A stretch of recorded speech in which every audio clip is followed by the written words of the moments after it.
Thompson, who I know from a couple of visits to Wyomania. And he's a high energy individual in a situation like that. Let's put it this way. He's also the ace writer of ESPN, the magazine. So he does long form pieces, and they'll send him to Cameroon to do soccer stories and stuff. And he's fantastic. He did some stuff on there's a 30 for 30 about Ole Miss football right in the middle of segregation, with integration and the whole thing. And he's fantastic. He's a great writer, long form writer, great ideas when he does something. He's got a piece that you can read now on ESPN.com about,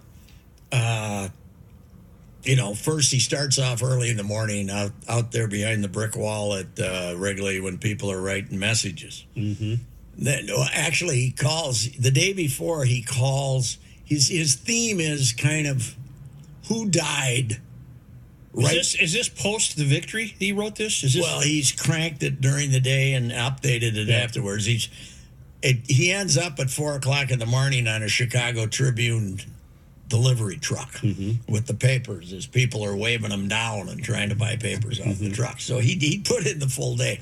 But the day before, he starts calling local hospitals to see if there are any hardcore Cubs fans at death's door, but who are going to make it. Because there's all you have is the stories. And he finds out, actually a few days ago he did that, and he finds out about some woman named Ginny McDonald. But then the hospital talks to the family, and they say, I don't think Jenny's in any condition to do this. But she's still alive, loved the Cubs her whole life, crazy. So now he goes to the wall yesterday morning. So this conversation took place 4 or 5 days ago. He goes to the wall where they're all writing their messages on there, and there's a woman next to him. He's kind of overhearing the conversation, saying, she's talking about her mom, and she's saying, we even had ESPN call us. No way. And he said, that was me. Oh, my God. That was me. He just happens to be there. Mom kicked it 2 days ago. Oh, no. Mom didn't make it. Mom didn't make it. Mom didn't make it. So I almost thought you were going to say, God is good. No, he provided Mom didn't make it, but now he meets her and he talks to her. Well, then he goes to the Catholic cemetery where Harry Carey's buried. And there's incredible stuff going on there, and including Cubs fans all over the place at the cemetery, leaving hats and stuff on Grandpa's. He's at on various Grandpa's grave stuff. sites. Yeah. But at Harry's grave, Harry's famous quote, "As sure as God made green apples, the Cubs will be in the World Series someday." Right. Well, people are shipping crates of green apples to Harry's gravesite. Isn't that He's got the something? gravesite, but he gets there, and there's about 4 guys putting the green apples in piles and stuff, including Harry's son-in-law. And Harry's son-in-law, this is now before Game 7, but Harry's son-in-law for each World Series game has come out there and turned on the radio So for Harry to listen to the Cubs radio broadcast of the game. He says, so Harry doesn't have to listen to Joe Buck, he said, which is kind of a cheap shot. But each day, and he comes and he turns the radio on, and now I can't see that far. Okay. Here's a picture of his grave. I'm just showing with the baskets of green apples down here.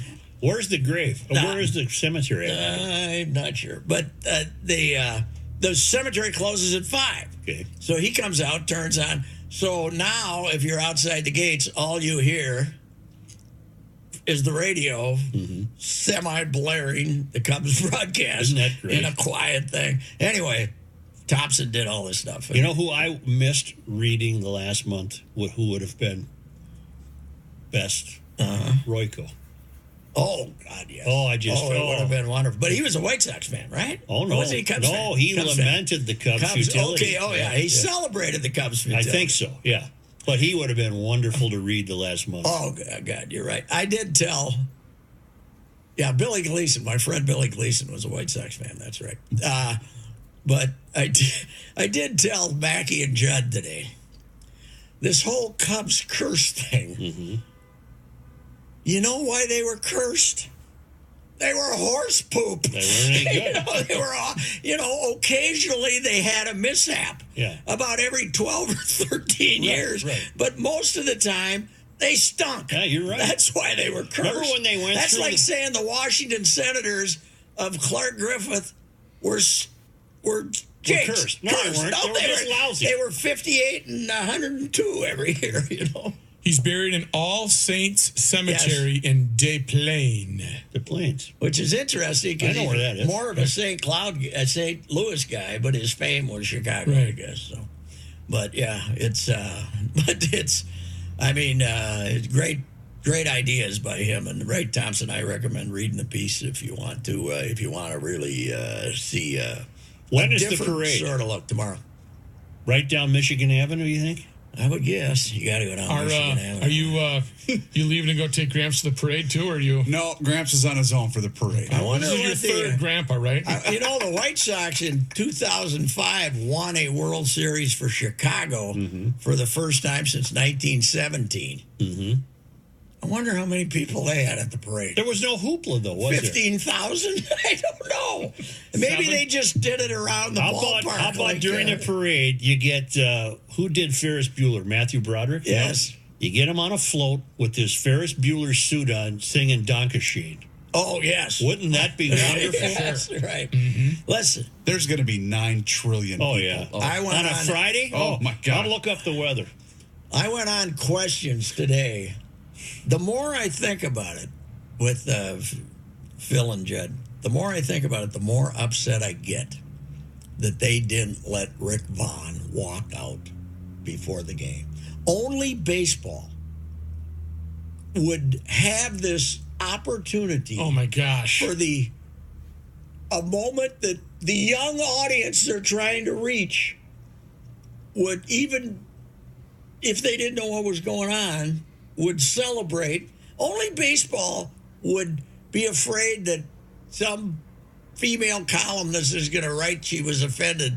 It wouldn't be a celebration of Charlie Sheen. It would have been a celebration Wild Thing. of Ricky Wild Vaughn, Thing. Yes. of one of the They would have great, started singing the Wild greatest baseball Thing. movie. Oh, it would have been. Yes. I'm going to part ways. We Okay. talked about this yesterday. Yeah, I know. You're not again. He's of such low character. that Yes, he is, but he's. I agree it would have been funny. But Ricky that Vaughn snapshot wasn't in a very. time. Ricky Vaughn had some character issues God, too, yeah. but. We wear caps and sleeves in this league, But son. what I'm saying is it's entertainment, and what entertainment that would have been for the public. Oh, my goodness. I would have liked to have been to the commissioner and said, you know what? See me, 71-year-old white guy? I'm your demographic right now. The 22-year-old kid wants to see Ricky Vaughn walk into the ballpark. Right. Just a moment.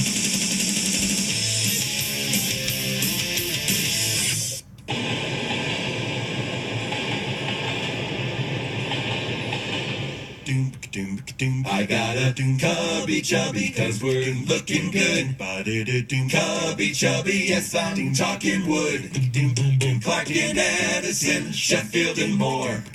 Jump on the red line and you'll know the score. I got a cubby chubby, and it's really hard to complain about this line of card. From top I to take it bottom, this is not their our theme boys can song. swing. This is great. It's an official Cub video. This isn't Cubs Go to Cubs. No.